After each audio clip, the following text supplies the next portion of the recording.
You've been standing out here for 10 minutes. What's the purpose? I'm waiting for a client. I'm an attorney. This is my office building. Attorneys don't stand on sidewalks. Let me see some ID right now. I'm reaching into my jacket for my bar card. Watch my hands, Val. I'm moving slowly. Stop reaching! I said stop! Hands up, or I will light you up right here! Officer Craig, you will want to let me show you that card. Officer Craig Dunmore fired before she could. The taser dropped Tessa Lockwood onto the glass steps of her own building as her bar card tumbled from her fingers and skidded to a stop face up on the sunlit concrete, the gold seal of the state bar catching the morning light for everyone except Officer Craig Dunmore to see.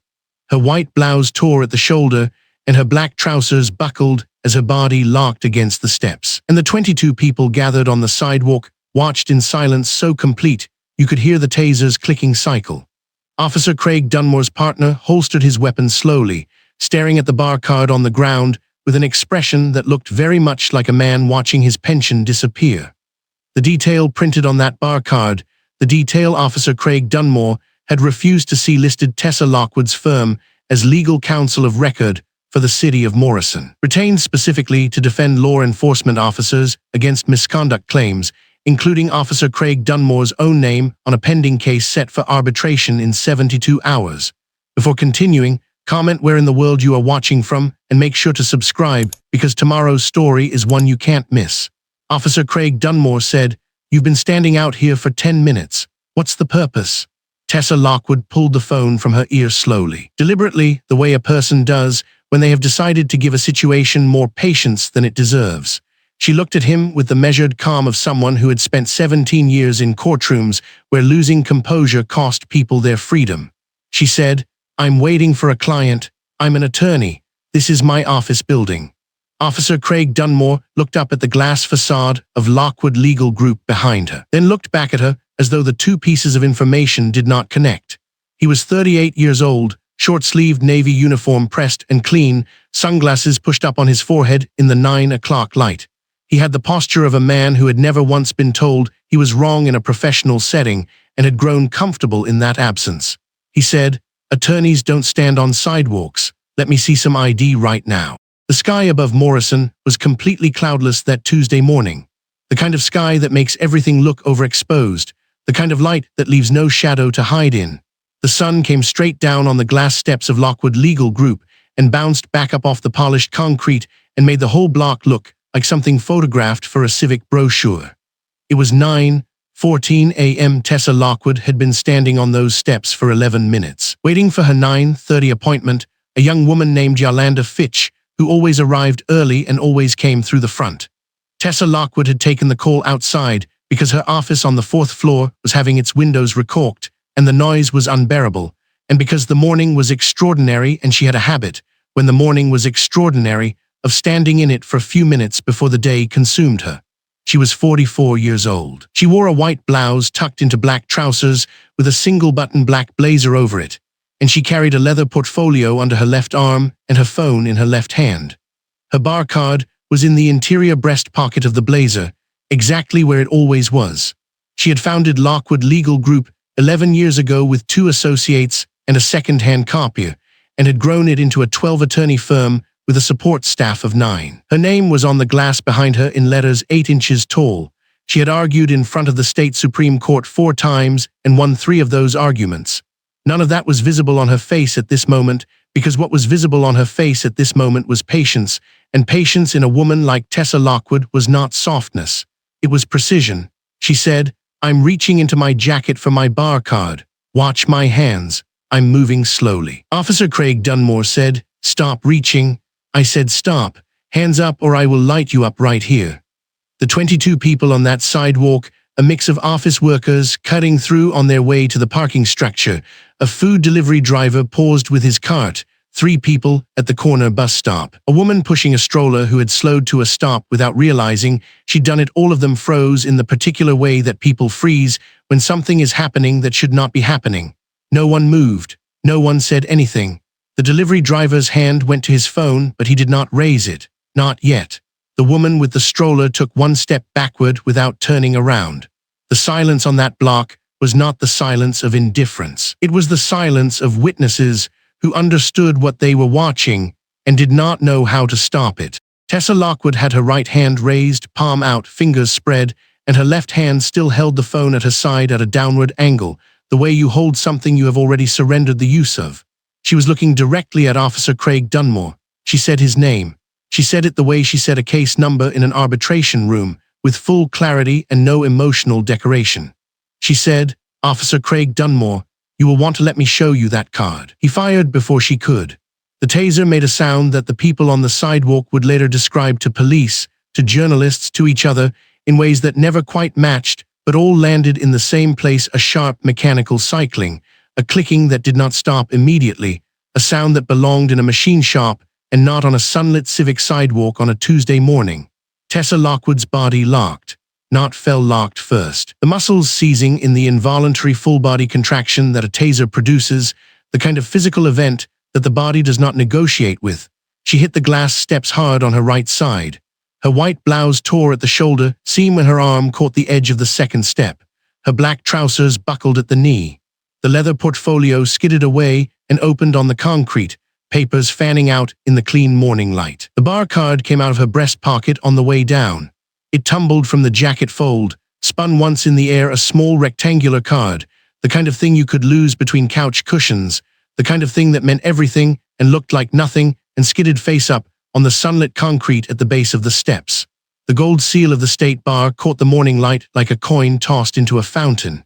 It sat there in full sun, readable from 10 feet away, readable from the far edge of the sidewalk if you squinted, readable from behind the glass door of the lobby where Renata Hooks stood with her phone pressed flat against the glass, and her hand completely steady because Renata Hooks was 58 years old and had worked for Tessa Lockwood for 9 of those years, and had spent the other 49 years of her life being the kind of woman who understood that the most important thing you can do in a crisis is not panic. She had seen the 2 officers approach from the lobby.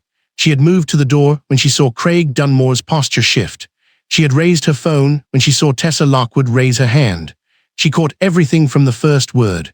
Her angle through the lobby glass was slightly elevated, which meant the bar card at the base of the steps was visible in her frame the entire time, gleaming, undeniable. A gold circle in the lower corner of her screen, like a punctuation mark, placed there by the morning itself. Officer Pete Shelby, Craig Dunmore's partner, had been standing 4 feet to Craig Dunmore's left during the entire exchange. He was 31 years old, short-sleeved uniform, a man who had joined this precinct 14 months ago after a transfer from the Eastern District, and had not yet decided what kind of officer he wanted to be, which meant he had mostly been deciding by default, which meant he had been the kind of officer Craig Dunmore needed him to be. On the steps of Lockwood Legal Group at 9:15 a.m., on a Tuesday with the sun overhead and Tessa Lockwood on the ground and the taser still cycling, Pete Shelby reached for his holster and then did not draw. He looked down. He looked at the bar card. He stood very still for a moment that lasted longer than a moment, reading what was printed on that card with the expression of a man doing arithmetic in his head and arriving at a number that cannot be right and running the calculation again and getting the same answer. His hand dropped away from his holster. He took one step backward, not away from the scene but back from himself, back from the version of himself that had been standing there a moment ago and was no longer a version he could afford. Tessa Lockwood was on the steps. Her right shoulder was against the second step, and her cheek was turned toward the concrete, and her eyes were open. The taser cycle had ended. Her body was beginning the slow, involuntary process of returning to her own control, the muscles unknotting in sequence from the extremities inward, a process that would take minutes, and that no amount of composure or intelligence or legal expertise could accelerate. She was breathing. You could see it. Small, careful breaths that looked like the first breaths of someone climbing back into themselves from a very cold distance. The 22 witnesses on that sidewalk were still silent. No one had moved toward her, not because they did not want to, but because Craig Dunmore was still standing with the taser in his hand at the top of those steps, and the body understands authority in a way the mind sometimes overrides, but never entirely erases. The delivery driver had his phone up now. The 3 people at the bus stop had their phones up. A woman in a yellow blazer and gray slacks near the building's corner was already talking into hers, and from the brevity and flatness of her voice, she was talking to a dispatcher and not to a friend. A man in a white button-down and dark jeans was standing with his arms crossed and his jaw set and his eyes fixed on Craig Dunmore with an expression that was not going to resolve into anything good if Craig Dunmore looked over at him, which Craig Dunmore did not, because Craig Dunmore was looking at the space where Tessa Lockwood had been standing and not at the space where Tessa Lockwood now was. He had not looked down. The bar card was still there, still face up, still catching the light with the gold seal of the state bar centered and clear, and below it the name Tessa R. Lockwood, attorney at law, and below that the firm name, Lockwood Legal Group, and below that a designation that anyone in Morrison with any proximity to the city's legal infrastructure would have recognized immediately. Retained Counsel, City of Morrison, Law Enforcement Civil Liability Division. Craig Dunmore had not looked down. The card was 2 feet from the toe of his left boot, and he had not looked down. And that detail, that single, almost incomprehensible failure of curiosity from the only man in that tableau for whom it would have mattered, was the detail that Renata Hooks's video captured with perfect clarity. And it was the detail that would be described in 1,100 comment sections in the next 18 hours. And it was the detail that a national morning anchor would call the defining image of the week. And it was the detail that no attorney, no union representative, no precinct captain, and no city solicitor would ever be able to adequately explain away. The gold seal gleamed. Pete Shelby stared at it with the face of a man watching his future change, watching it change in real time, watching the specific version of his future that involved the choices he had already made to solve, and a different set of choices, harder ones, ones that would cost him something, rise to replace them. He had recognized the bar card. He had read the designation.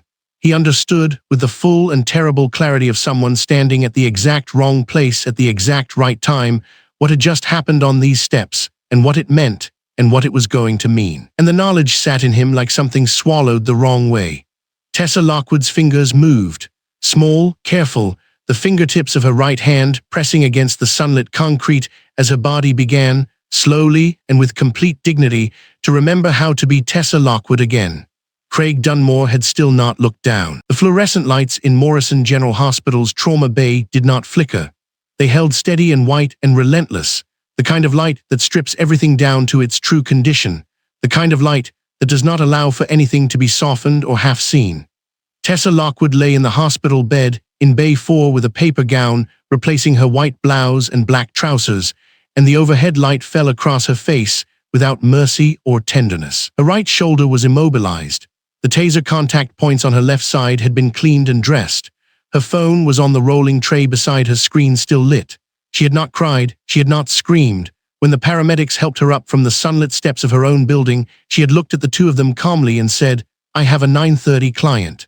The senior paramedic, a woman with close-cropped hair and practiced hands, had said, "Ma'am, you're coming with us." And Tessa Lockwood had nodded once like she was confirming an appointment on a calendar. That composure was not the absence of feeling. Any person who saw her face in Bay 4 and believed she felt nothing would be misreading the evidence entirely. What was happening behind Tessa Lockwood's eyes was not calm. It was calculation.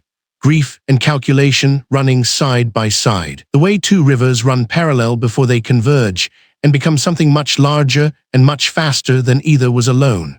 Marcus Lockwood arrived at 10:07 a.m. He was 43 years old, a civil litigation partner and Tessa's younger brother by 4 years, and he came through the emergency bay doors in a charcoal suit jacket over a white dress shirt and dark slacks. His visitor pass still dangling from his fingers because he had not stopped moving long enough to clip it. He saw her in the bed, and his face did something complicated: relief that she was breathing, fury that she was there, and something beneath both that had no clean legal name. He pressed his forehead against hers for 3 seconds. Then he straightened up, turned his back to her, and stood at the curtain's edge with his hands clasped behind his back, looking at the floor, saying nothing. "Marcus," her voice was even. "Give me a minute," he said. She gave him the minute. When he turned back around, his jaw was still tight, but his voice was measured.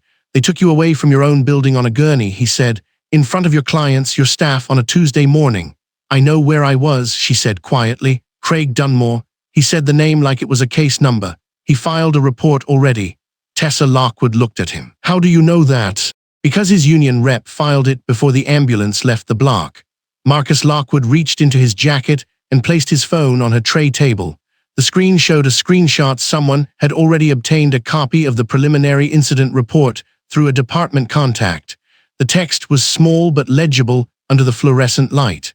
Marcus watched his sister pick up the phone and begin to read. The report described Tessa Lockwood as an uncooperative individual who refused to produce identification upon lawful request, escalated her behavior verbally when approached by officers, and made a sudden forward movement toward her waistband consistent with a potential threat gesture, at which point Officer Craig Dunmore deployed his department-issued taser in response to the perceived threat to officers' safety. The report noted that the individual was subsequently identified as a local attorney.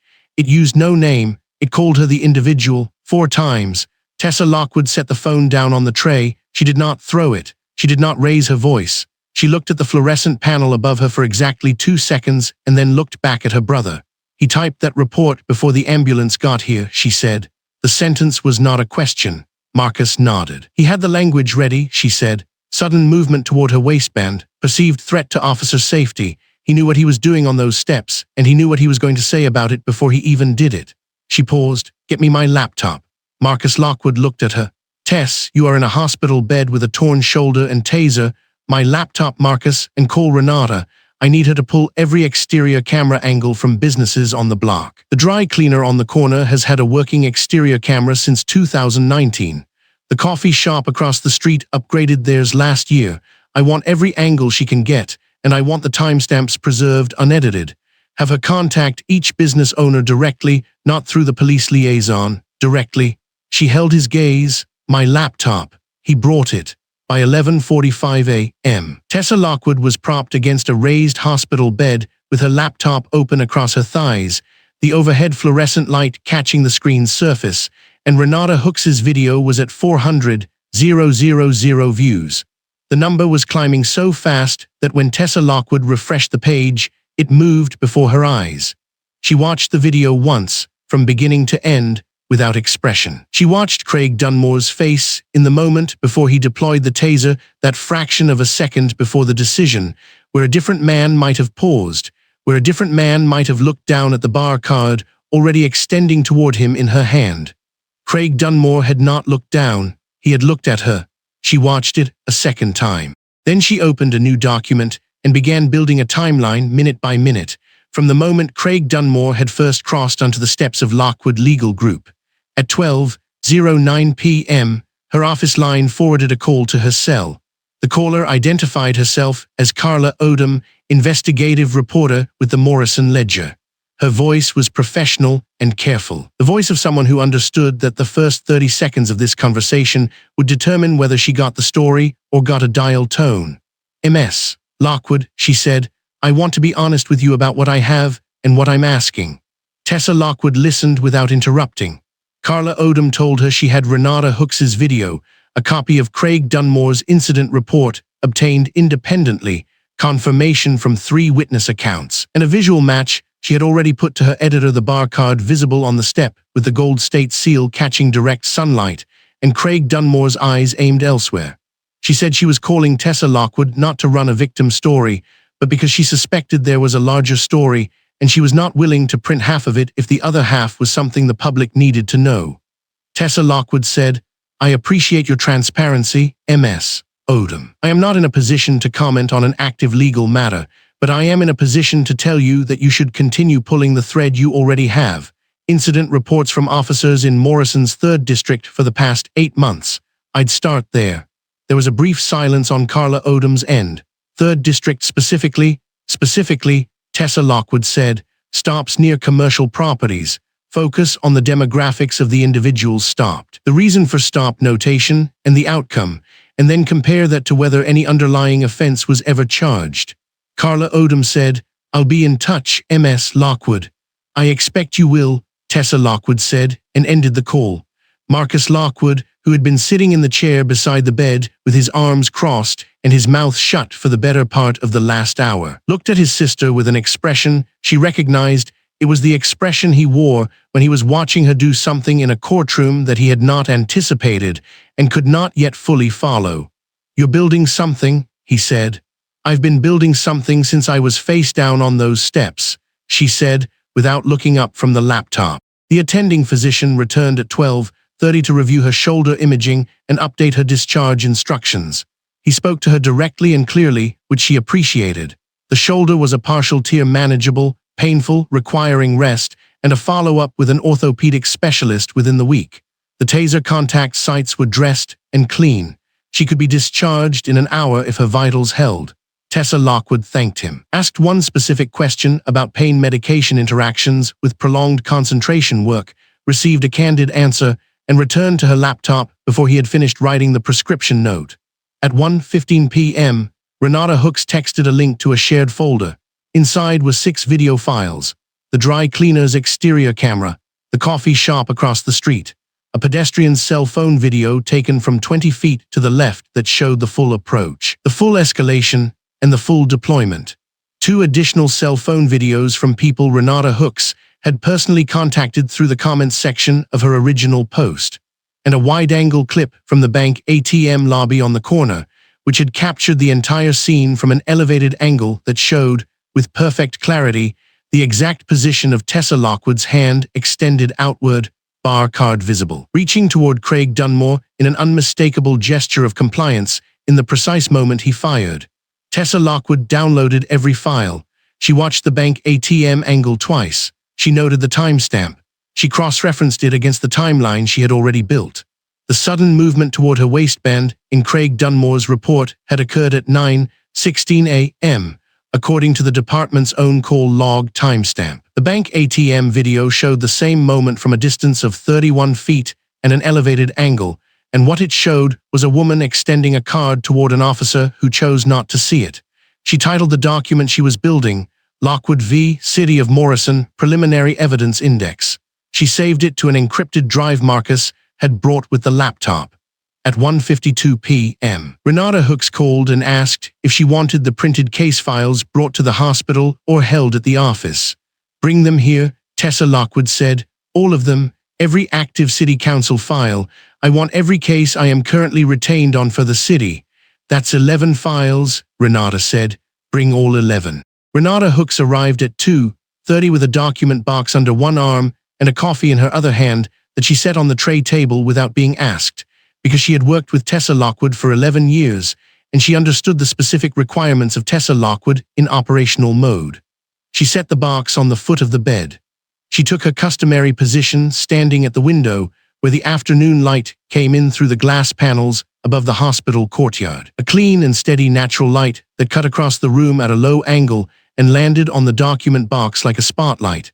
Tessa Lockwood opened the box. She lifted the files one at a time and read the cover sheet of each. 3rd District Noise Complaint Class Action. 3rd District Excessive Force Complainant Darius Webb. 3rd District Procedural Misconduct Stop and Detain. Complainant Marcus Frey, pending arbitration. She set each one on the bed beside her in a row, reading the named defendants on each, and then she found it. The file was 3rd from the bottom. The case caption read Morrison 3rd District Precinct Misconduct Arbitration, Complainant James Ocaffer, Respondent Officer Craig R. Dunmore. In the lower right corner of the cover sheet, beneath the case number, was the arbitration scheduling notice. The date was printed in standard 12-point type. Tessa Lockwood looked at it once. She counted forward from today's date, 72 hours.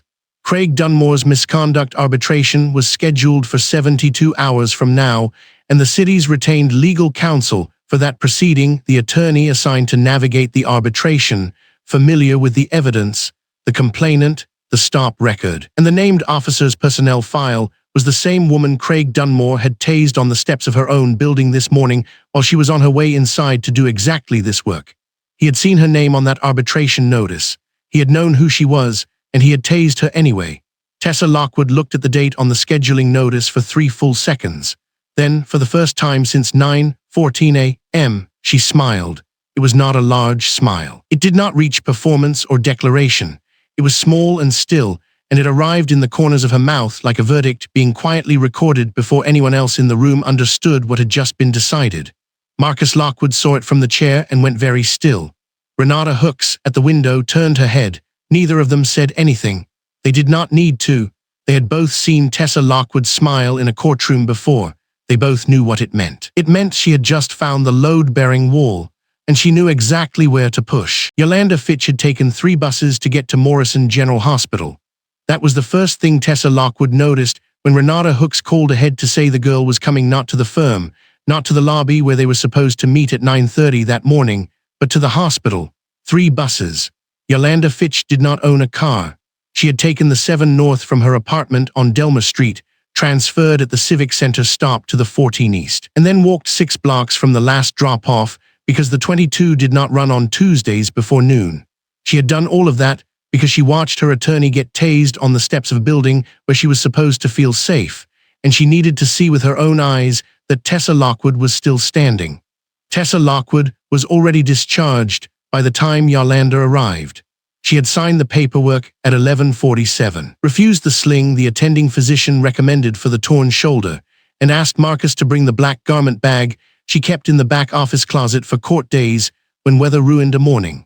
She changed in the hospital bathroom under bright fluorescent overhead light, and when she walked out she was wearing fresh black trousers with a sharp center crease and a navy blue blazer over a white camisole, her natural hair pinned back, posture unbroken. Marcus had looked at her with the particular silence of a husband who knows better than to argue with a woman who is building something.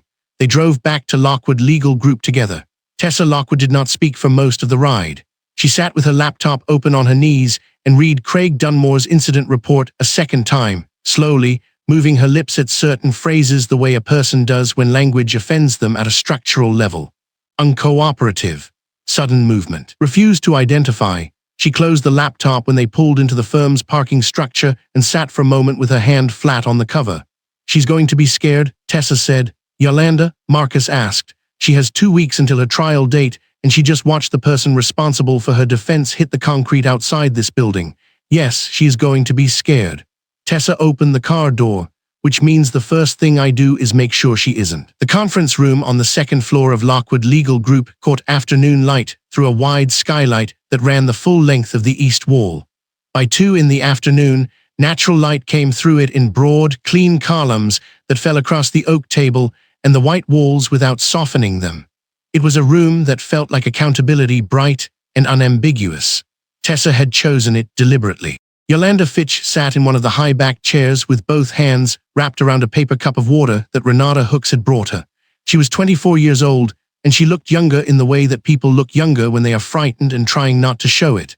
She wore a green hoodie and dark jeans, and her braids were pulled back with a yellow scrunchie that had a small plastic sunflower on it. She stood when Tessa Lockwood walked in. MS. Lockwood, I saw the video. I'm so sorry. I didn't know if I should come or call or sit down, Yolanda. Tessa's voice was warm and direct in equal measure. She pulled the chair across from Yolanda and sat without preamble, placing a manila folder and a legal pad on the table in front of her. You did exactly the right thing. I'm here and I'm working. Tell me everything that happened to you on March the 9th. Yolanda Fitch looked at the folder and then back at Tessa Lockwood. She drew a breath. I had just left the Fresh Mart on Caldwell, she began. The one at the corner of Caldwell and 3rd. I had 2 bags rice, chicken thighs, a thing of dish soap. I was walking back to the bus stop and a squad car pulled up behind me, slow, like they were following me before they stopped. She paused. 2 officers got out. One stayed by the car. The first one, the tall one with the close-cut hair, he asked me where I was coming from. Did he give you his name? No, he didn't show a badge either. He just started asking. Yolanda's hands tightened on the paper cup. I told him I'd been grocery shopping. He said that wasn't what he asked me. I said I just answered his question. And then the 3rd officer came around from the passenger side and stood behind me. Tessa wrote without looking up. What did the 3rd officer say? He said I was being difficult. That word, difficult. And I said I wasn't being difficult. I just wanted to go home. And then the tall one said I was creating a disturbance and I could either cooperate or they could take me in. Yolanda shook her head slowly, the way people shake their heads at things that still don't fully make sense to them no matter how many times they replay them. There was nobody else on the sidewalk. There was no disturbance. I had grocery bags. How long were you detained? 43 minutes. I know because I was texting my cousin the whole time so someone would know where I was. She set the cup down. They wrote me up for obstruction. I didn't understand how that was possible. I still don't entirely understand it. I was walking home from a grocery store. Tessa Lockwood set her pen down and looked at Yolanda Fitch directly. It's possible because the charge doesn't require an underlying offense in this jurisdiction when the arresting officer files a contemporaneous behavioral notation. It's a gap in the statute that gets used more often than it should, and almost never against anyone who looks like us standing outside a grocery store with dish soap in a bag. She opened the manila folder. I need the names on your arrest report. Do you have it with you? Yolanda reached into the front pocket of her hoodie and produced a folded piece of paper worn soft at the creases from being unfolded and refolded many times. She smoothed it on the table and slid it across. Tessa Lockwood took it and read it once quickly, then again. Her eyes stopped on the first officer's name, then the third. She was quiet for 4 seconds. Yolanda, she said carefully, I need to pull some additional files from our active case documents. I'm going to ask Renata to sit with you while I do that. I'll be back in this room in 10 minutes. She was back in 8. She set 3 additional case files on the table and opened them side by side without stacking them, spreading them in a row so that the officer name fields on each arrest report faced upward in the afternoon light coming through the skylight. She set Yolanda Fitch's arrest report at the left end of the row. She stood at the table and looked at the 4 documents together. Officer D. Marsh, Officer T. Kowalski, Officer T. Kowalski again, Officer D. Marsh and T. Kowalski on the same stop. The same 2 names recurring in 4 separate documents from the last 8 months. All stops within the 3rd district. All within a 4-block radius of a commercial property. All involving black residents. All resulting in obstruction notations with no underlying offense. Tessa Lockwood sat back down. Yolanda, what I'm about to tell you may change some things about how we approach your case, and I need you to hear all of it. She kept her voice level, the way she kept her voice level in arbitration rooms when she was about to say something that would alter the shape of a room. The 2 officers who filed your arrest report, Marsh and Kowalski, appear in the files of 3 other clients of this firm. Each of those clients is a black resident of Morrison. Each was stopped near a commercial property in the 3rd district. Each was detained without cause and charged with obstruction. She paused. I also have preliminary data from the Morrison Civil Complaints Registry showing at least 7 additional stops with the same profile in the past 8 months, which means you are not an isolated case. Yolanda Fitch had gone very still. The stops form a pattern, Tessa continued, and the pattern originates in one precinct, the 3rd District Command under Captain Harlan Briggs. Marsh and Kowalski report to that precinct. She let that land. The same precinct that Officer Craig Dunmore reports to. The room held the silence of a skylight doing its work, light falling clean and indifferent on the papers on the table. Yolanda Fitch looked down at her arrest report in the row with the others. A single page of indignity lined up beside 3 others like hers, and something moved across her face that was not quite grief and not quite fury, but lived in the territory between them where black women in this country have always had to make their home. There are 11 of us, Yolanda said quietly. It was not quite a question. At minimum, Tessa said, possibly more. This is what I have confirmed today. And nobody connected it before. Nobody was positioned to connect it before, Tessa said. The complaints were filed separately, different attorneys on some, self-represented on others. No one entity had visibility across all of them. She folded her hands on the table. I do now. Yolanda looked at her. What does that mean for my case? It means your wrongful arrest is no longer a standalone proceeding. It means we can argue your stop as part of a demonstrated pattern of racially targeted enforcement in a defined geographic zone, which changes the evidentiary weight and the damages calculation significantly. It also means your case becomes part of something larger than a single overturned charge. Tessa held her gaze. It means the city is going to have to answer for all 11 of you in the same room. Yolanda pressed her lips together. Her eyes filled but did not spill, and she held that for a moment like someone who has learned to hold things without letting them go entirely. I just wanted to go home, she said. I just had groceries. I know, Tessa said, and there was nothing performative in the way she said it, no reassurance wrapped in legal distance. Just the plain acknowledgement of one woman to another that the simplest human errand had been made dangerous by the same machinery that had put Tessa Lockwood on concrete steps 3 hours ago that morning. Tessa picked up her pen. I need your full consent to consolidate your case into the broader filing. I'll walk you through every implication before you sign anything, but I also need you to understand something. She waited until Yolanda Fitch met her eyes. Your case just became significantly more important than either of us expected when you walked through that door. Yolanda Fitch looked at the row of files on the table, and then at the attorney across from her, and then at the skylight pouring clean, honest light into a room where someone was, for the first time, treating her 43 minutes on a sidewalk with grocery bags as a fact worth building something from. Okay, she said, tell me what I need to do. Tessa Lockwood opened her legal pad to a fresh page, and in the upper right corner of the page, she wrote the date, and underneath, it wrote 11 names, the ones she had confirmed, and below those 11, she left a line blank, because she already knew there were more. And the case that had started with a bar card skidding across sunlit concrete was now something Captain Harlan Briggs had not yet understood he was standing inside of. She wrote Yolanda Fitch's name at the top of the list. Judge Alva Pennington's home office smelled like cedar and old paper, the kind of room that had absorbed 1,000 arguments and rendered quiet judgment on all of them. Floor-ceiling bookshelves ran along 3 walls, federal reporters, constitutional casebooks, bound legal journals with cracked spines and index tabs that had yellowed to the color of bone. Morning light came through 2 tall windows at the east end, throwing long, clean rectangles across the oak floor and landing in bright columns across the desk, where Judge Pennington sat with her reading glasses pushed down her nose, both hands flat on the table, looking at the spreadsheet Tessa Lockwood had printed and laid in front of her 40 seconds ago. Tessa Lockwood sat across from her in a fresh charcoal blazer and black trousers, her right shoulder held slightly lower than her left, where the taser burn still ached beneath the fabric. Marcus Lockwood stood to her left in a dark navy shirt and gray slacks, arms crossed, jaw set, watching the judge's face the way a man watches whether he does not yet trust. Nobody spoke for a moment. The morning light caught the edges of the spreadsheet columns. 11 stops, Judge Pennington said. She did not phrase it as a question. 11 documented stops in 8 months, Tessa said.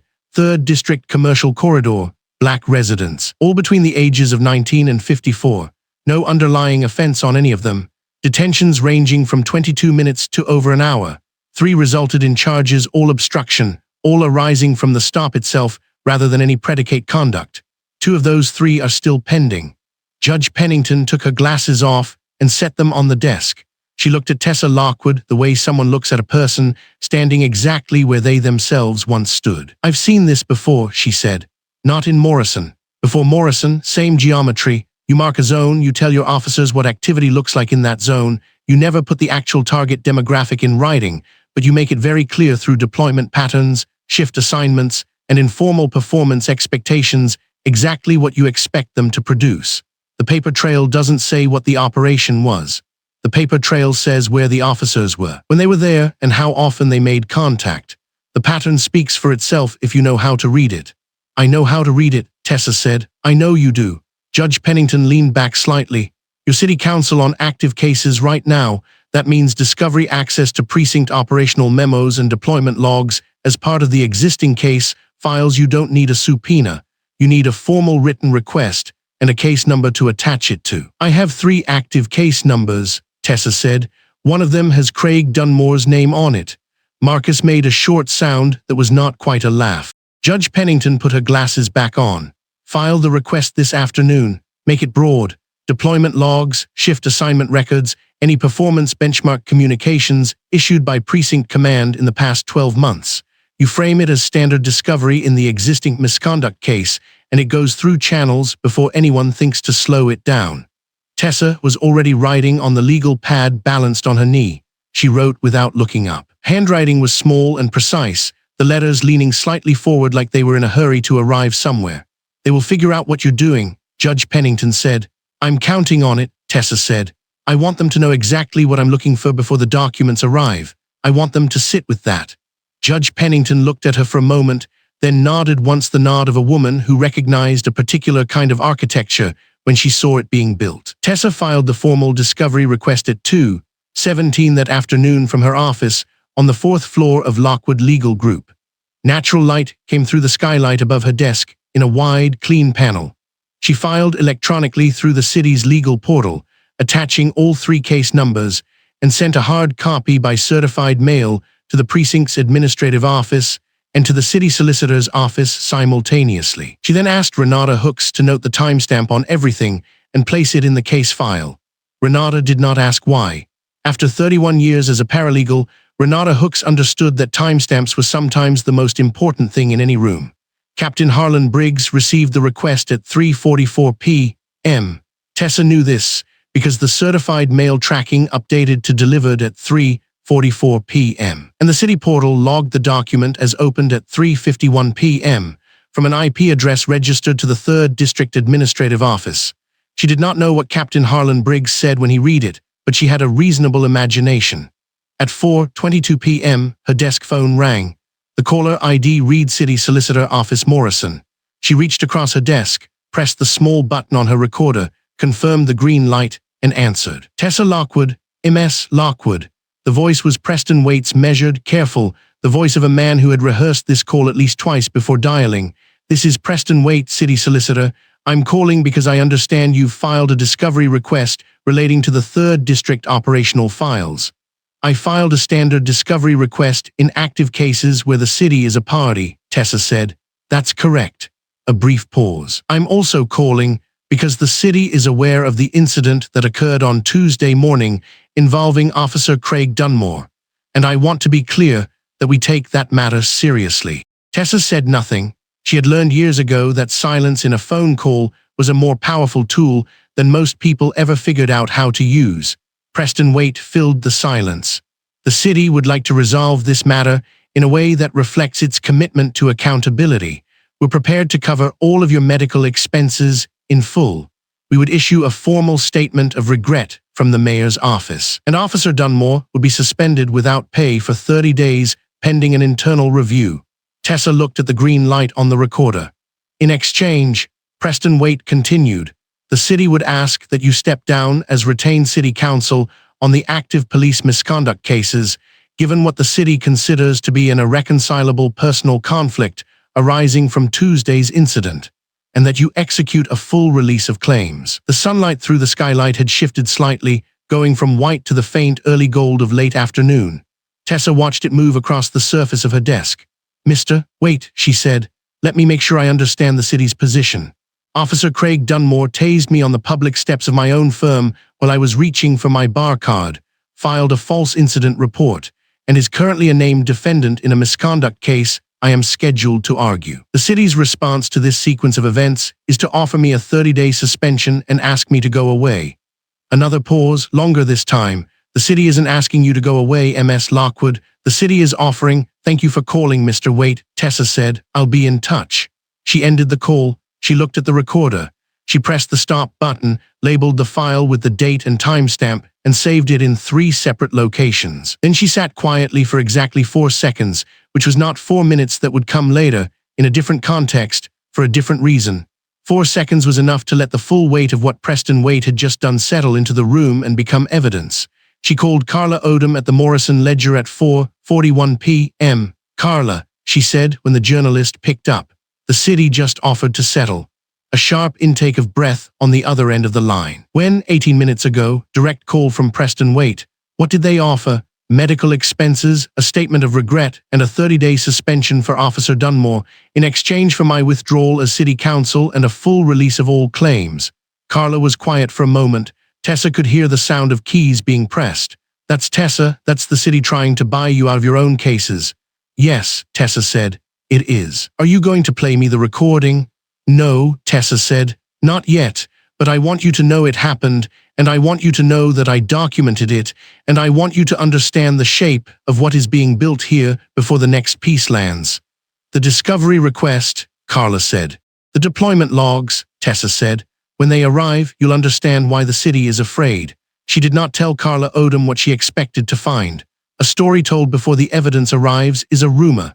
A story told after the evidence arrives is a reckoning. Tessa Lockwood had been building reckonings for 19 years, and she knew exactly which one to feed to a journalist and when. The deployment logs arrived at 6:03 p.m. in a digital file package uploaded to the city portal, flagged as responsive to her discovery request. The response time was unusually fast. Whoever had authorized the release had done it quickly, which meant either they had not read the documents carefully before releasing them, or they had released them hoping the volume would obscure the contents. The package contained 412 pages. Marcus Lockwood was still in the office. He had eaten a sandwich at some point during the afternoon and left the wrapper on the corner of his desk, which meant he had not left the building since morning, which meant he had known this day was going to go long before Tessa told him anything. He sat down across from her desk and began reading the first document while Tessa pulled the digital version onto her screen and began searching by keyword. She searched Dunmore. She searched 3rd District. She searched Commercial Zone. She searched Benchmark. Marcus said her name. She looked up. He turned the first page toward her, held it up in the late afternoon light coming through the skylight. His voice was flat and precise, the voice of a man reading something so straightforward in its wrongness that adding any emotion to the act of reading it aloud would have been redundant. Performance Benchmarks, 3rd District Command Memo, February 14th. He read. Officers assigned to Commercial Corridor Patrol in Zones C3 through C7 are expected to maintain a minimum of 6 documented field contacts per shift. Field contacts are defined as any investigative stop, pedestrian inquiry, or consensual encounter resulting in a written field contact card. Supervisors will review field contact totals at the weekly command meeting. Officers consistently falling below benchmark will be subject to reassignment review. He set the page down. Signed, Captain Harlan Briggs. The room held the words for a moment. Tessa looked at the page, then at Marcus, then back at her screen. She opened the pattern spreadsheet she had shown Judge Pennington that morning and looked at the dates on the 11 stops. Every single one of them fell on a shift day in zones C3 through C7. Every single officer who had made those stops was assigned to the Commercial Corridor Patrol. Captain Harlan Briggs had never written the word black on a single page. He had never written the word target. He had never written anything that, in isolation, would have looked like anything other than standard precinct performance management. But he had drawn a circle around a neighborhood where black residents shopped and walked and lived, given his officers a number to hit, and called it field contacts. And for 8 months, his officers had hit that number the only way a number like that could be hit in a zone like that, by stopping people who had not done anything wrong, writing down their names, and calling it work. The door to the larger room had swung all the way open now. Tessa could see exactly how far back it went. She saved the memo as a separate file, labeled it Briggs Command Memo February 14, and added it to the folder that already held the video, the false incident report, and the recording of Preston Waite's phone call. She sent a copy to 3 separate secure locations and one to an encrypted drive that lived in the bottom left drawer of her desk. Then she picked up her pen and went back to work. The morning after Carla Odom's first call, Lockwood Legal Group looked exactly as it always had from the outside. The glass facade caught the early October sun and threw it back in clean, flat panels of light. The lobby was bright under its overhead fluorescence, the reception desk was manned, and the coffee in the small kitchen down the hall was already made. Anyone walking past on the sidewalk would have seen a firm at work. What they could not have seen was Renata Hooks sitting at her desk at 7:43 in the morning with a yellow legal pad, a red pen, and a look on her face like a woman reconstructing the scene of a crime. Renata Hooks had been a paralegal for 31 years. She had worked for 2 federal public defenders, 1 civil rights nonprofit, and for the last 11 years, Tessa Lockwood. In that time, she had developed what she privately called her timeline instinct, the ability to feel when events were not in the order people claimed. It was not intuition so much as pattern recognition built from 3 decades of reading case files that people had tried to arrange into shapes they were not. She had that feeling now, sitting with her legal pad, reviewing the sequence of the previous afternoon. Preston Waite had called Tessa Lockwood's personal line at 3:17 p.m. That much was in the phone log. The settlement offer, medical costs covered, formal statement of regret, 30-day suspension for Craig Dunmore, and Tessa Lockwood's withdrawal from city council representation had been framed as an official communication, spontaneous and institutional. But Renata Hooks had handled the firm's incoming correspondence for 11 years, and she knew that official communications did not appear from nowhere. They were preceded by temperature checks. They were preceded by someone somewhere making a smaller and quieter call first. She pulled the internal call log for the firm's secondary line, the paralegal coordination line that routed through the back office. She cross-referenced it against the previous day's entry timestamps. At 11:52 a.m., 3 hours and 25 minutes before Preston Waite's official call, there was an outgoing call from that line to a number registered to the Morrison Police Department's Administrative Division. The call lasted 6 minutes and 40 seconds. The extension that placed it belonged to Derek Sutton. Renata Hooks sat with that information for exactly 12 minutes. Then she picked up her phone and called Tessa Lockwood. Tessa Lockwood arrived at the firm at 8:30 in a charcoal blazer over a white blouse and black trousers, her shoulders still bandaged under her clothing, her movements careful on the left side. She walked through the glass lobby door, accepted the coffee Renata Hooks had waiting, and followed her into the small glass-walled conference room off the main hall, where the overhead fluorescents ran the full length of the ceiling and left no shadows anywhere. Renata Hooks placed the call log on the table and said nothing. She let Tessa Lockwood read. Tessa Lockwood read the log twice. She set it down. She picked up her coffee with her right hand and took one slow sip and set it back on the table. She said, "Find out what time Derek Sutton arrived this morning." Renata Hooks said he had been at his desk since 8. Tessa Lockwood said, "Ask him to come in here, please." Derek Sutton was 29 years old and 6 months into his position at Lockwood Legal Group. He had graduated from Morrison State with honors, had impeccable references, and had interviewed exceptionally well. He was tall and lean, and he walked into the conference room that morning in a pale blue button-down shirt and khaki trousers with the expression of someone who had spent the last 18 hours convincing himself that the thing he had done was not the thing it was. He sat down across from Tessa Lockwood. She did not raise her voice. She did not lean forward. She placed the call log on the table and turned it so he could read it and said, "Tell me about this call."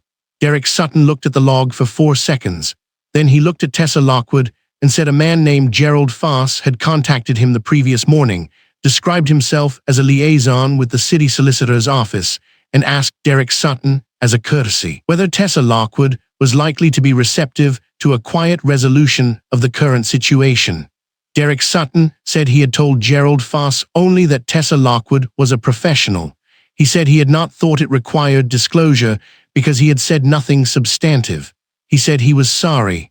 The room was very quiet under its fluorescent light. Tessa Lockwood said, "You were approached by a contact working for the man who is currently trying to neutralize this firm's case against one of his officers, and you spoke with that contact and did not tell me, and you sat at your desk for 18 hours and continued not to tell me." Derek Sutton said yes. Tessa Lockwood said, "You're terminated, effective this moment.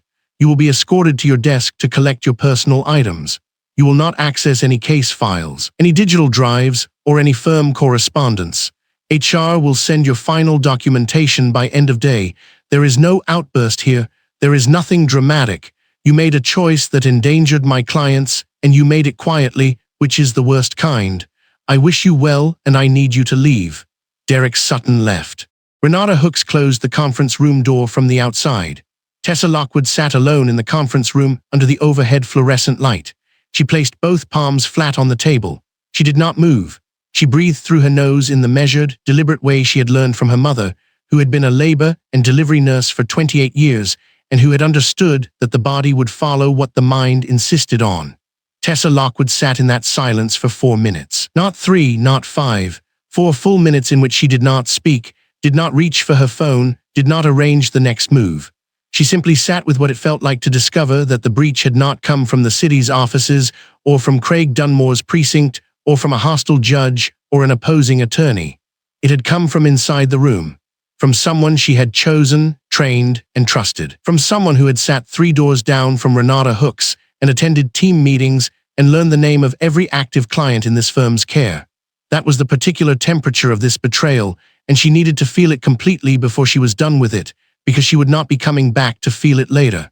When she opened the conference room door, Marcus Lockwood was in the hallway. He had arrived while she was sitting. Renata Hooks had told him. He was in a dark green sweater and black slacks, and his arms were crossed, and he looked like a man who had been talked out of doing something twice already and was running low on patience for a 3rd time. He said, "We should go public with this. People need to know Briggs sent someone into our own office. That is obstruction. That is witness tampering in the preparation stage, and it needs to be on the front page today." Tessa Lockwood walked past him toward her office and said, "Come in," and closed the door. She sat behind her desk. Marcus Lockwood sat across from her.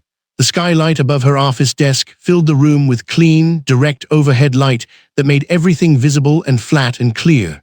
She said, "If we go public with Derek Sutton, we tell Harlan Briggs that he got close enough to rattle us. We tell him that his inside channel worked well enough to disrupt this office and force us to react. We tell him we are managing damage instead of building a case. And then, because he is a man who will believe what his fear tells him is working, he will try it again with someone closer, at a worse time with higher stakes." Marcus Lockwood said, "So we do nothing." Tessa Lockwood said, "We do everything. We change the access protocols on every active file tonight. We move the deployment logs to a single encrypted partition that only Renata and I can open. We do not brief any support staff on the Briggs pattern documents verbally. All communication about that case thread goes through me directly. We close the interior of this house, and we do not announce that we have done it." She paused, she said, "And we note somewhere that they are scared enough to go through a 29-year-old paralegal to find out what I'm thinking. That is not the behavior of people who believe they have the upper hand." Marcus Lockwood was quiet for a moment. Then he said, "All right." At 11:00 a.m., Carla Odom's article went live on the Morrison Ledger's website. The headline was direct and precise. Officer named in active misconduct case tased the city's own retained counsel on her firm's steps and filed a false report. Carla Odom had done her work well. The piece included the full video from Renata Hooks's phone, 3 additional angles from surrounding businesses, a side-by-side comparison of Craig Dunmore's incident report against what each video frame showed, and a confirmed, sourced identification of Craig Dunmore as a named defendant in a civil rights arbitration scheduled for the following morning, an arbitration that Tessa Lockwood had been the city's lead counsel on until the moment he fired his taser into her back. By 12:30 p.m., the article had been shared 40,000 times. By 1:15 p.m., it had been picked up by the National Wire. By 2:00 p.m., 3 national news programs had contacted Carla Odom's editor. By 3:00 p.m., Lockwood Legal Group's main phone line had received 207 calls, and Renata Hooks had assigned the firm's remaining 2 paralegals to log and sort every message with the same systematic care she applied to every task she had ever been given in 31 years of this work. Tessa Lockwood did not give interviews. She did not release a statement. She sat at her desk, with the deployment logs open on her laptop and the Yolanda Fitch file beside them, and worked in the clean overhead light of her own office, while the story spread outward from Morrison in the way that true things spread when they are finally allowed to move. At 4:47 p.m., the firm's main line rang, and Renata Hooks answered it as she had answered every call that afternoon, with her full name and the firm's name and a tone that communicated without effort that this was a place where things were handled with precision. The caller identified himself as Officer Pete Shelby. He said he was Craig Dunmore's partner. He said he was calling from a personal phone, not a department line. He said he was not calling to cause trouble. Said he needed to speak with Tessa Lockwood privately, and he understood completely if she said no, but he needed to ask. Renata Hooks did not answer him. She put the call on hold. She walked directly to Tessa Lockwood's office and opened the door and said, "Pete Shelby is on the main line. He says he's Craig Dunmore's partner, and he wants to speak to you privately." Tessa Lockwood did not look up from the deployment log immediately. She finished reading the line she was on. Then she looked up at Renata Hooks with an expression that was entirely composed and said, "Put him through." She picked up the phone. Outside her window, the afternoon sun was beginning to angle lower across the glass face of the building. The light in the office held. She said, "This is Tessa Lockwood." She said nothing else. She waited for Pete Shelby to speak, because she already understood the shape of what was coming, and because she had learned a long time ago that the most important thing a room could do in the right moment was stay quiet and let the truth arrive in its own voice. The conference room at Lockwood Legal Group sat on the building's 2nd floor, directly above the lobby where Renata Hooks had pressed her phone to the glass 4 days ago and changed everything. The overhead fluorescent panels ran in 2 clean rows across the ceiling, casting flat, even light across the long oak table and the 6 leather chairs pushed neatly against it. There were no windows in this room. That was intentional. Conference rooms were for focus, not scenery. Tessa Lockwood had designed this space herself when she signed the building lease 7 years ago, and she had chosen the lighting specifically bright, total, nowhere to hide. She was already seated when Renata Hooks showed Pete Shelby in at 2:47 in the afternoon. He was in civilian clothes, gray long-sleeve shirt, dark jeans, clean white sneakers, no badge, no radio, no weapon. He looked like a man who had dressed deliberately to appear smaller than his uniform allowed, and it was not working. He was still large, broad through the shoulders, thick-necked, with the particular stillness of someone who spent years learning how to fill a doorway. But his hands were wrong. They hung slightly forward from his body, turned slightly open, like a man arriving to surrender something he hadn't fully named yet. Tessa Lockwood was wearing a burgundy blazer over a cream blouse and charcoal trousers. Her left shoulder still carried a deep bruise beneath the fabric. She did not mention it. She gestured to the chair across from her with a single open palm, and Pete Shelby sat down. Renata Hooks set a glass of water at the edge of the table near Pete Shelby's right hand and left without a word. The door closed with a soft, definitive click. Tessa Lockwood folded her hands on the table and waited. Pete Shelby stared at the water glass for 3 full seconds, then he looked up. "I called the main line," he said. "I didn't know if you'd actually take the call." "I took it," Tessa Lockwood said. That was all she offered. No reassurance, no warmth, but no hostility either. Just the clean, clear fact of her presence on the other side of the table, which was, in itself, either the most frightening or the most clarifying thing Pete Shelby had ever sat across from.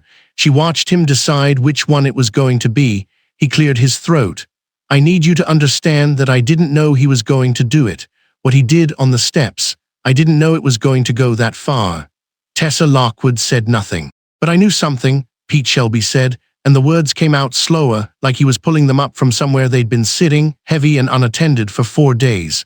"The day before, Monday morning, Craig saw the arbitration notice on the captain's desk. It was just sitting there, face up.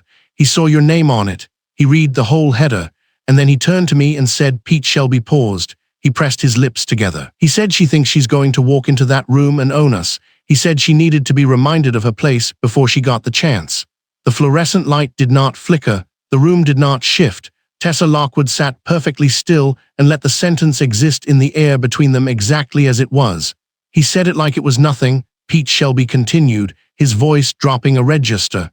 "Like he was talking about traffic, and I didn't say anything. I should have said something, I know that. I knew it then, and I knew it when I was standing on those steps watching him reach for the taser, and I knew it when I saw your bar card on the ground." He exhaled through his nose. "I holstered my weapon the second I saw it. The card. I knew who you were the moment I read it. I knew what we had just done." Still, Tessa Lockwood did not speak, not because she had nothing to say. She had a very great deal to say. She had been constructing this moment in her mind since she read Craig Dunmore's false report from a hospital bed 4 days ago, since she saw his name on that arbitration file and felt something sharpen inside her chest that was neither rage nor grief, but something more precise and more durable than either.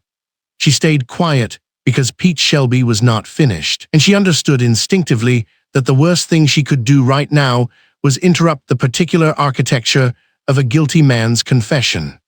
"I don't know what you're building," Pete Shelby said, gesturing vaguely toward a stack of folders Tessa Lockwood had left visible on the side table near the wall, intentionally visible. The deployment logs and the printed case files arranged so that anyone entering this room would understand immediately that the woman seated here was not assembling a complaint. She was assembling a case. "But I know Craig is going to say it was routine. That's what the report says. Uncooperative individual, sudden movement. He's going to stand behind every word of it, and he's got a union attorney who's going to let him. And Captain Briggs isn't going to contradict him because he can't afford to." Tessa Lockwood tilted her head very slightly. "Why can't he afford to?" "Because Craig didn't act alone in anything he's ever done," Pete Shelby said. "He's covered for it for years. The stops, the reports, the language he uses when he writes someone up. Captain Briggs knows. He doesn't just know he set the conditions for it. Those benchmarks he was running in the 3rd District, the ones tied to commercial zones, officers knew which neighborhoods to work. Craig was just the one who was most enthusiastic about it." Tessa Lockwood let 2 full seconds pass after he finished. The fluorescent light hummed faintly above them. Then she reached to her left, pulled a fresh legal pad from the stack beside her, and placed it flat on the table. She set a black pen on top of it. She slid both across the table to Pete Shelby with one smooth, unhurried motion. "Write it down," she said. "Exactly as you just said it to me. everything about Monday morning, what Craig said. What he said your specific words were, how you understood those words, what you saw on the steps, when you holstered your weapon, and what you saw when you read the bar card. Write it in your own words and sign your name at the bottom with the date and time. Pete Shelby looked at the legal pad, he looked at the pen, he looked at Tessa Lockwood. I could lose my job over this, he said. You could, Tessa Lockwood agreed. She did not soften it, did not qualify it, did not offer him a cushion to land on. She told him the truth, the way you tell someone the truth when you respect them enough not to protect them from it. What I can tell you is that you can lose it for coming into this room and telling the truth, or you can lose it eventually because you didn't. Those are the choices currently on that table. She did not point to the legal pad when she said the word table. She did not need to. Pete Shelby picked up the pen. Wrote for 11 minutes. Tessa Lockwood did not watch his hand. She sat with her own hands folded and her eyes steady and her expression exactly neutral, not cold, not encouraging, simply present, a witness to her own case. When he finished, he read it back silently, made one small correction in the third paragraph, and signed his name at the bottom in full, Peter Allen Shelby. Then he wrote the date, the time, and placed the pen neatly across the top of the pad. Tessa Lockwood pulled it back across the table and read it without rushing, every line. She read the way she read everything, as though the document was a living thing and deserved the attention of a person who understood what it cost. When she finished, she set it face down on the stack with the other documents. Is there anything you want to add verbally that isn't in the statement? She asked. No, Pete Shelby said. Is there anything in the statement you want to retract or amend? No. Good, she stood. Pete Shelby stood. She did not extend her hand. You can see yourself out. Renata will be at the front desk if you need anything before you reach the door. Pete Shelby nodded.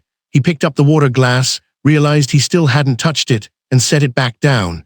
He looked at Tessa Lockwood one last time with an expression that was not quite remorse and not quite relief, but something in the narrow, uncomfortable space between them, the expression of a man who had just done the right thing too late and was only beginning to understand what that meant. Then he left. Tessa Lockwood stood at the head of the conference table for a moment after the door closed.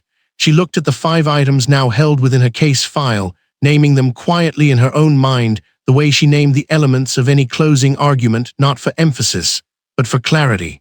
The video, captured in full by Renata Hooks through glass and sunlight, 22 other angles supporting it from surrounding businesses. The incident report, filed by Craig Dunmore, containing language that contradicted the video in 9 distinct factual particulars. The deployment logs from Captain Harlan Briggs's precinct, containing written performance benchmarks tied specifically to stop activity in 3rd District commercial zones. The recorded settlement call from City Solicitor Preston Waite, in which a representative of the City of Morrison attempted to purchase her silence using public funds. And now, this assigned, handwritten statement from Craig Dunmore's own partner, placing Craig Dunmore's intent 24 hours before the incident and connecting that intent directly to the arbitration proceeding. She picked up her phone and called Judge Alva Pennington. The judge answered on the second ring. It was just past 3 in the afternoon, and Tessa Lockwood could hear, faintly, the sound of a wood chair shifting on a hardwood floor, the home office, the floor-ceiling bookshelves, the afternoon light coming through tall windows. Tessa, Judge Pennington said. I have the video, Tessa Lockwood said. The false report, the deployment logs, a recorded settlement call from Preston Waite, and a signed statement from Pete Shelby confirming Craig Dunmore made a statement the day before the incident indicating premeditated intent to confront me before arbitration. There was a pause on the other end of the line, not long, not uncertain, but the particular pause of a person measuring the full weight of what they had just heard against what they already understood about how the world works and how rarely the scales of it get balanced by the people most qualified to balance them. Judge Alva Pennington said 4 words, "You have everything you need." Tessa Lockwood closed her eyes for exactly 1 second. Then she opened them, set her phone face down on the oak table, and looked at the overhead fluorescent light above her, bright, total, even, and permanent, the way she had always wanted it. Tomorrow was the arbitration. She was ready. The conference room on the 14th floor of Morrison Civic Tower was the kind of room designed to make people feel the weight of institutions. The overhead fluorescent panels ran the full length of the ceiling in 2 unbroken rows, casting a flat, unforgiving light over everything. The long oak table that seated 12, the leather chairs arranged with bureaucratic symmetry, and the city seal mounted on the far wall, gold and navy. The word Morrison arching over a rendering of the downtown skyline that had not been updated since 1987. There were no windows. There was nowhere for the eye to rest except on the table, on the people seated at it, and on whatever those people placed in front of them. It was a room built for reckoning.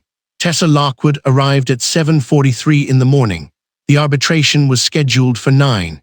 She had not slept more than 4 hours. But her eyes were clear, and her posture was the posture of a woman who had been preparing for this room her entire career, even when she did not know this specific room existed. She set her leather portfolio on the table, smoothed the surface once with her palm, and sat down in the chair directly across from the city seal. She had chosen the seat deliberately. When the panel looked at her, they would see the seal behind her head. When the panel looked at the seal, they would see her. She was wearing a white blouse and black trousers. Renata Hooks had noticed when she laid the clothes out the night before. She had set them on the chair in Tessa Lockwood's office without a word, and Tessa Lockwood had looked at them for a long moment and then said, "Yes, those." Neither of them discussed it further. There was nothing to discuss. The clothes were a statement written in fabric, and the room would read it. By 8:15, the 3-member arbitration panel had taken their seats at the head of the table chair. Miriam Voss, a retired administrative judge with silver-streaked hair and reading glasses she wore on a chain around her neck. Arbitrator Dennis Cho, a labor law specialist in his 50s, and arbitrator Phyllis Reardon, who had served on 4 prior police conduct panels and was known in Morrison's legal community for asking the questions that other arbitrators wrote down and then crossed out. They reviewed their materials without conversation. The fluorescent light made everything look equally serious, equally exposed. There was no softness in the room, and Tessa Lockwood did not want any. She heard them before she saw them. The sound of a dress uniform shoe on a marble hallway floor has a particular cadence, heel-toe, heel-toe, the brass of the buckles carrying a small metallic rhythm. Craig Dunmore walked into the room at 8:57 with his union attorney, a heavy-set man named Victor Parland, who had represented the Morrison Police Union in 11 arbitrations and lost 2. Victor Parland wore a charcoal suit and a burgundy tie and carried a briefcase that looked like it had been through things.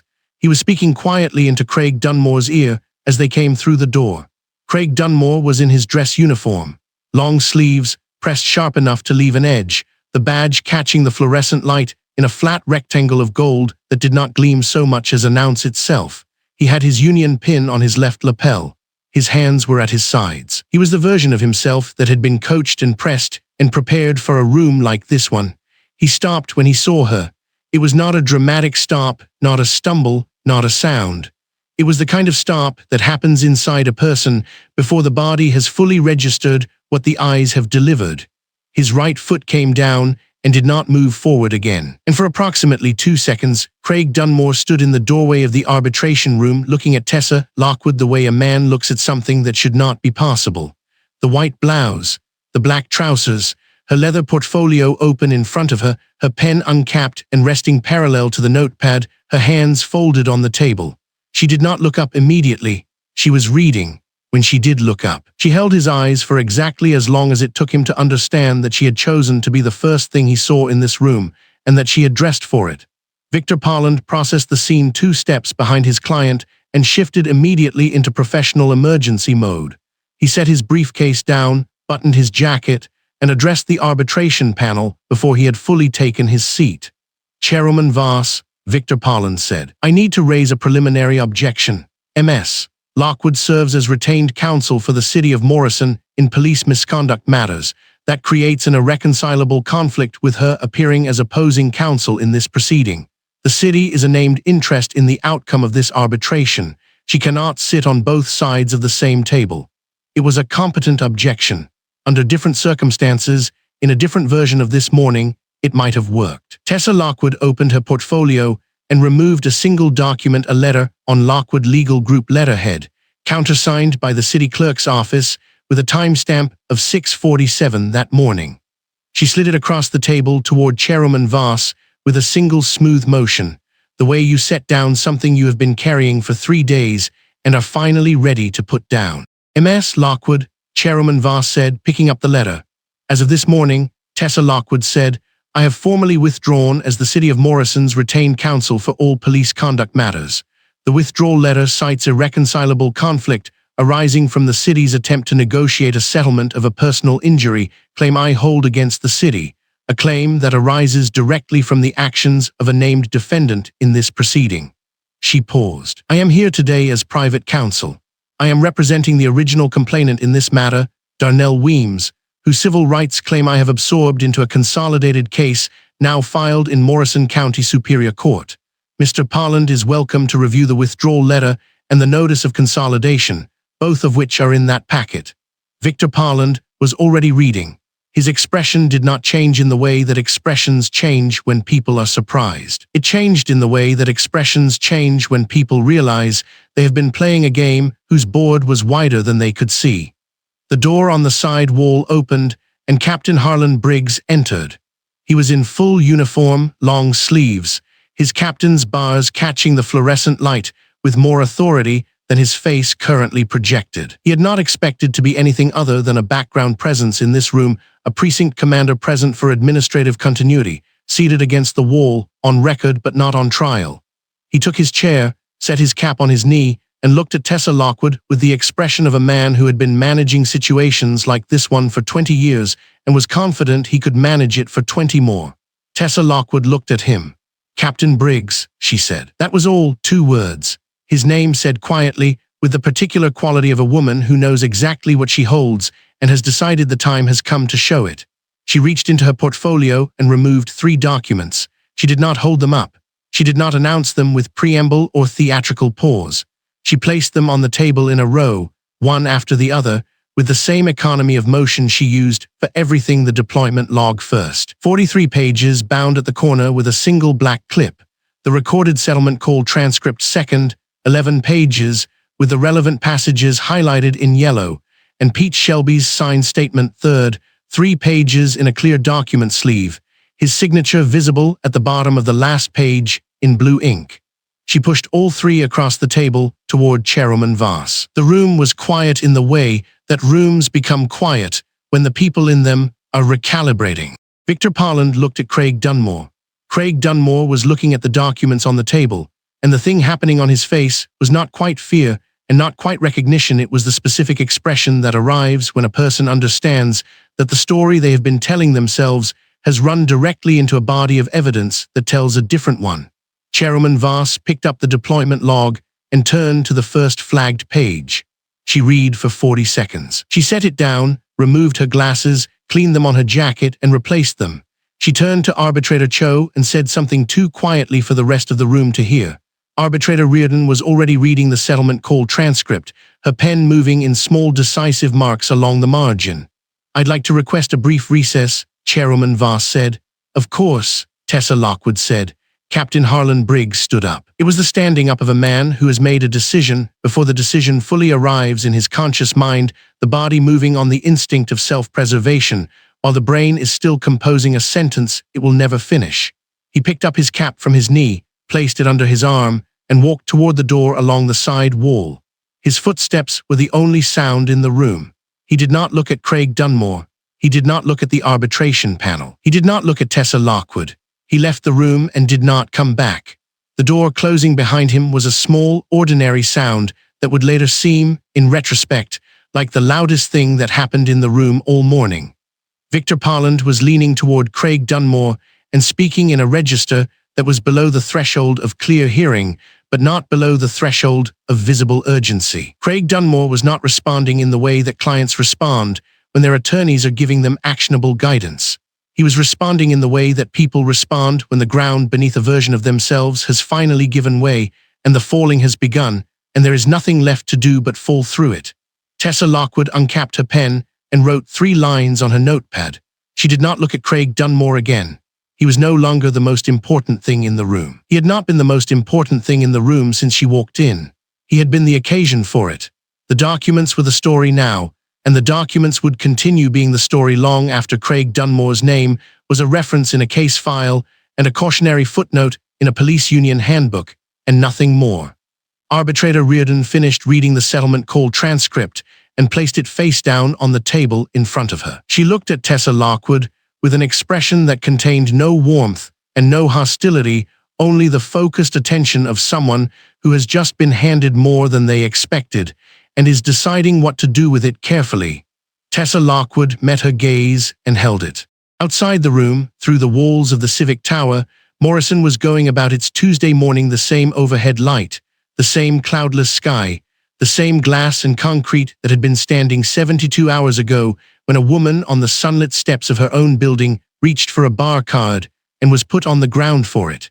The city did not know yet what was happening on the 14th floor. It would know by afternoon. Tessa Lockwood turned to a fresh page in her notepad and waited for the panel to return from recess. She had been waiting for this room her entire life. She was not in a hurry. 3 weeks is not a long time. It is not long enough to forget the way concrete feels when your body locks and you have no say in the falling. It is not long enough for taser burns to fully close, or for the particular muscle in Tessa Lockwood's right shoulder, the one that took the edge of the glass step, to stop announcing itself every time she reached for a file. 3 weeks is 21 days, and in 21 days, the world had shifted in the way that worlds only shift when someone refuses to be buried by what was meant to bury them. The Morrison Ledger ran the headline on a Tuesday morning, 3 weeks to the day after the incident on those glass steps. The headline was not loud. It did not need to be. It read, "Officer Badge surrendered following Police Standards Board referral." Below it, in smaller type, Dunmore case tied to broader 3rd District pattern. 9 civil rights complaints. 9 names that had never been in the same sentence before, now lined up in print like the evidence they always were, waiting for someone to connect them. Craig Dunmore surrendered his badge in a formal disciplinary hearing held under fluorescent lights in a conference room on the 4th floor of the Morrison Public Safety Building.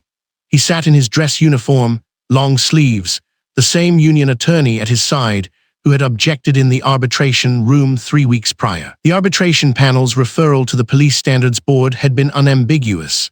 The deployment logs, the recorded settlement call, the signed statement from his own partner, none of it left room for the kind of procedural maneuvering that had protected men like Craig Dunmore before. When the board's chair asked him to place his badge on the table, he did it without speaking. The room was very quiet. The fluorescent light overhead did not flicker. It held steady, the way light does when there is nothing left to hide. Captain Harlan Briggs did not make it to a formal hearing. He resigned the afternoon before, citing personal reasons in a 2-sentence letter that Preston Waite had almost certainly helped him draft before Preston Waite himself was placed on administrative leave pending a review of his attempt to negotiate Tessa Lockwood's silence in exchange for her withdrawal as city council. The investigation into the 3rd District stop pattern had been handed to the State Attorney General's office. The Morrison Ledger had already filed a public records request for every deployment benchmark memo issued under Briggs's command going back 4 years. Carla Odom was not finished. Yolanda Fitch received the news on a Wednesday. Her wrongful arrest charge was formally dismissed, the record expunged, the obstruction citation vacated. Tessa Lockwood called her personally.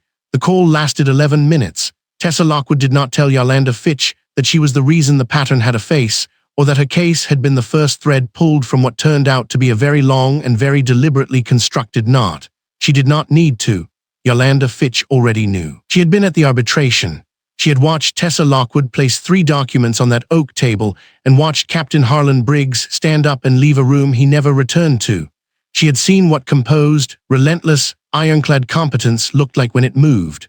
On the morning of the 21st day, the sky above Morrison was cloudless. The natural light came in from the east, clean and overhead. The kind of light that makes every surface look like it has been clarified. The glass front of Lockwood Legal Group caught it the way it always did, directly, without softening, throwing it back at the street in long, bright sheets. The steps, 4 of them, each one a broad slab of pale stone and glass railing, ran up from the sidewalk to the front door the way they always had. The building had not changed. The morning had not changed. The number on the door was the same. The gold lettering on the glass Lockwood Legal Group, founding partner, Tessa A. Lockwood caught the light the same way it had caught it every morning for 6 years. Tessa Lockwood wore a bone-white silk blouse and pressed black trousers. She stood at the base of the steps at 9:11 a.m. and looked up. Her bar card was in the breast pocket of her blazer, charcoal gray, structured at the shoulders. The right shoulder still carrying a faint stiffness that she had decided to simply move through rather than around. Her phone was in her left hand. A text had come in 4 minutes ago from Judge Alva Pennington. It said, "Well done, counselor," 3 words and a period. Tessa Lockwood had read it twice on the sidewalk and placed her phone face down in her left hand and stood still for a moment. Not long, just long enough. She put her foot on the first step. The stone was dry and pale in the morning light. The second step. The third. She moved without hurrying because she had never needed to hurry on these steps. This was her building. These were her steps. That had been true on the morning 3 weeks ago when Craig Dunmore had decided it was not, and it had remained true while she was on the ground, and it had been true every day since. And it would continue to be true past every version of that morning that she would carry in her body for the rest of her professional life. On the top step, she stopped, not because she needed to, because she chose to. She looked down at the concrete just to the left of the glass railing, post the exact angle where her bar card had skidded and stopped, face up, gold seal catching sunlight, while Craig Dunmore looked at everything in the world except what was right there at his feet. The scuff mark was still there, a small elongated star of gold pressed into the pale stone where the laminated corner of the card had dragged across it. It had not been cleaned away. Perhaps the cleaning crew had not noticed it. Perhaps they had. Either way, it was there a small permanent record of a Tuesday morning in Morrison when a woman with a law degree and a bar card and 22 witnesses was made to fall on the steps of the firm she built. Tessa Lockwood looked at it. She did not look at it long. Renata Hooks held the door from the inside, her hand flat on the glass, a face composed in the way that a woman who witnessed something and recorded it and testified to it earns the right to compose herself. The lobby behind her was bright with natural skylight pouring through the atrium ceiling. Marcus Lockwood was already at his desk past the reception corridor, jacket on, the way he always was before 9. The firm was open. The files were active. The work had not stopped, not for a single day, because Tessa Lockwood had not let it stop. She walked through the door. The glass closed behind her with the soft pneumatic weight of a door that has always belonged exactly where it is. Inside, her heels met the marble floor, and the sound they made was the same sound they had always made in that lobby, clean and even and unhurried.